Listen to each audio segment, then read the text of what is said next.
अस्सलाम वालेकुम एवरीवन, कैसे हैं आप सब। Welcome to my second vlog. आज सुबह नाश्ता करते हुए दिल इतना दुखी हुआ और ये सोचने लग गई कि मैं चाहकर भी कुछ क्यों नहीं कर पाती हूँ। जो लोग लाहौर में रहते हैं उनको तो अच्छा खासा पता होगा कि आज सुबह 4 बजे से बारिश हो रही है, जिस वजह से मेरे बच्चे भी स्कूल नहीं जा पाए और हस्बैंड भी काम पर नहीं गए। तो हस्बैंड ने कहा आज मेरे अंडे और प्याज का सालन खाने को दिल कर रहा है, आप वो बना लो। मैंने भी सोचा आज छुट्टी है बच्चों की भी, हस्बैंड की भी, तो मैं आज व्लॉग साथ साथ शूट कर लेती हूँ, क्योंकि अगर डेली रूटीन में बच्चों ने स्कूल जब जाना होता है और हस्बैंड ने काम पे जाना होता है, सुबह का टाइम बहुत ज़्यादा प्रेशर होता है जल्दी जल्दी काम करने का, तो इस वजह से मैं व्लॉग शूट नहीं कर पाती हूँ। तो 4 से 5 प्याज मैंने छील के इनको ठंडे पानी में भिगो दिया था। 2 टमाटर ले लिए थे जिनको मैंने बारीक बारीक कटिंग कर लिया था, और इसी तरीके के साथ मैंने हरी मिर्चों को भी कटिंग कर लिया।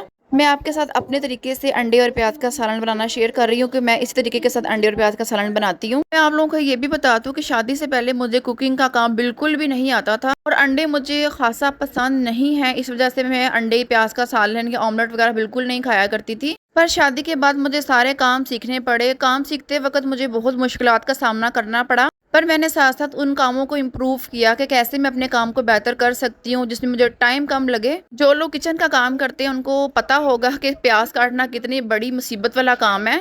तो प्याज कटिंग करने के लिए मैं स्लाइसर का इस्तेमाल करती हूँ। इससे बहुत अच्छे और नफासत के साथ प्याज की कटिंग हो जाती है और चंद सेकंड्स में आपका काम हो जाता है। अब मैंने दोनों चूल्हे जला लिए हैं। एक साइड पे मैं बनाऊंगी अंडे प्याज का सालन और दूसरी साइड पे मैं चाय रख दूंगी। फ्राई पैन गर्म होने के साथ साथ खुश्क भी हो गया। मैं इसके अंदर कुकिंग ऑयल शामिल कर दूंगी। बर्तन जब खुश्क हो तब भी इसके अंदर ऑयल डाला करें, वरना ऑयल के छींटे उड़ने लग जाते हैं। अब जो हमने टमाटर हरी मिर्ची कटिंग की थी वो इसके अंदर ऐड कर देंगे, और मैंने एक्स्ट्रा इसके अंदर साबित हरी मिर्ची भी शामिल की हैं, ताकि अगर एक्स्ट्रा स्पाइसी किसी ने खाना हो तो वो हरी मिर्ची वो साथ में ले सकता है। ज़्यादातर लोग जब अंडे और प्याज का सालन बनाते हैं या तो टमाटर और प्याज हरी मिर्ची को इकट्ठा डाल देते हैं या प्याजों को पहले ऑयल में डालते हैं। बट आप मेरे तरीके से बनाए, टमाटर और हरी मिर्चों को पहले डाला करें। जब ये फ्राई हो जाए ऑयल के अंदर, इसके बाद आप इसके अंदर प्याज शामिल किया करें। इससे बहुत ज़बरदस्त लाजवाब सा टेस्ट आता है। जब आप ऐसे अंडे और प्याज का सालन बनाते हैं तो इससे प्याज भी कच्चे नहीं रहते हैं, और जब अंडा भी इसके अंदर फ्राई होता है तो उससे अंडे की स्मेल भी नहीं आती है। तो प्याजों को मिक्स करने के बाद मैंने 1 टीस्पून लाल मिर्च पाउडर, 1 टीस्पून नमक और हाफ टीस्पून हल्दी डालकर ढक्कन दे दिया था। इसको मिक्स नहीं किया। तब तक सालन बन रहा था, मैंने सोचा आटा भी गूंद लूँ साथ साथ। कुछ आटा पड़ा हुआ था और मजीद मैंने कहा और भी गूंद लेती हूँ, क्योंकि मैं 2-3 टाइम का आटा इकट्ठा ही गूंद लेती हूँ। हम सबको घर की रोटी खाना ही ज़्यादा अच्छा लगता है, तो ज़्यादातर हम घर की ही रोटी खाते हैं, इसलिए मैं आटा हमेशा 2-3 टाइम का इकट्ठा ही गूंद के रखती हूँ। जब तक मैंने आटा गूंदा प्याज भी अच्छे से फ्राई हो गए हुए थे। जितना आपको पसंद आप उतने प्याज को फ्राई कर सकते हैं, लेकिन इसी तरीके से बनाइएगा, आपको बहुत मज़े के लगेंगे। चाय भी पक गई थी तो मैंने उसको उतार लिया और वहाँ पे तवा रख दिया ताकि रोटी भी मैं साथ साथ बना लूँ।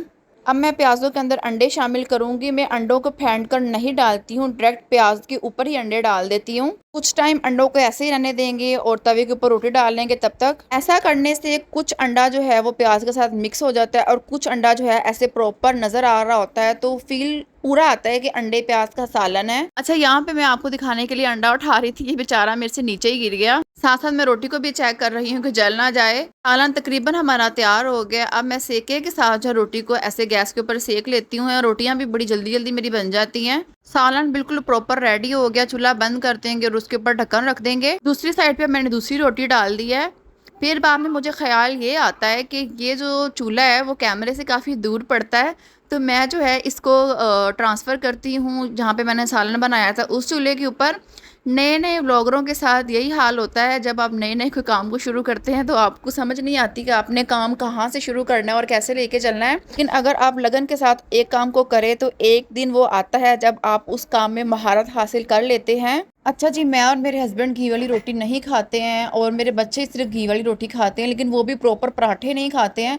मैं सिर्फ एक साइड पे हल्का सा घी लगाती हूँ और दूसरी साइड को मैं नीचे गैस के ऊपर सेक लेती हूँ, क्योंकि बच्चे देसी घी खाते ही नहीं है, इस वजह से हमें डालडा घी इस्तेमाल करना पड़ता है। तो आप सबको पता है घी हमारी सेहत के लिए इतना अच्छा नहीं होता है, इस वजह से मैं सिर्फ एक साइड पे लगा देती हूँ, दूसरी साइड को मैं नीचे गैस के ऊपर सेक लेती हूँ। ऐसे बच्चे भी खुश हो जाते हैं और मैं भी खुश हो जाती हूँ। नाश्ता बनाने के साथ ही मैंने दूध भी चूल्हे के ऊपर रख दिया था कम आंच पर, ताकि दूध भी गर्म हो जाए। यहाँ पे हम सब नाश्ता कर रहे हैं।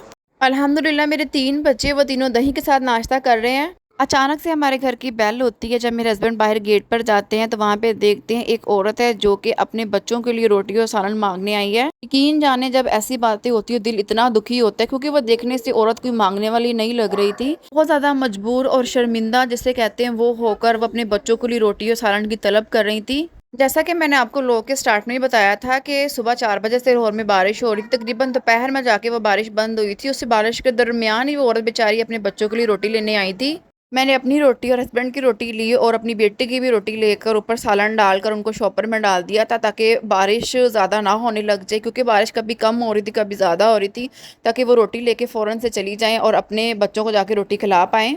फिर दोबारा से मैंने घर के लिए रोटियां बनाई और हम सब ने नाश्ता किया। ये कोई फेक स्टोरी नहीं है, ये अब इस मुल्क की हकीकत बन चुकी है। जो लोग कम से कम 2 टाइम की रोटी खाकर सोया करते थे वो अब एक टाइम की रोटी के लिए भी मोहताज हैं। पाकिस्तान में रहने वाले लोग इन हालातों को बखूबी समझ सकते हैं कि पहले हालात कैसे हुआ करते थे, अब हालात कैसे हो गए हैं। मैं अल्लाह ताला से इतनी दुआ करती हूँ, या अल्लाह पाक किसी को किसी का मोहताज ना कर, और हमें इतनी तौफीक दे दे कि कोई ज़रूरतमंद हमारे पास आए तो हम उसकी ज़रूरत को पूरा कर पाएँ। मैं आप लोगों से भी यही कहूँगी, अगर आपके पास कोई ज़रूरतमंद आ जाए तो कोशिश किया करे उसकी ज़रूरत को पूरा कर दिया करे अगर आपके बस में हो। बस हमारी यही दुआ होनी चाहिए, अल्लाह पाक सबकी जायज़ ख्वाहिशात को पूरा करे, किसी को किसी का मोहताज ना करे, अल्लाह ताला सबको रिज़्क अता करे।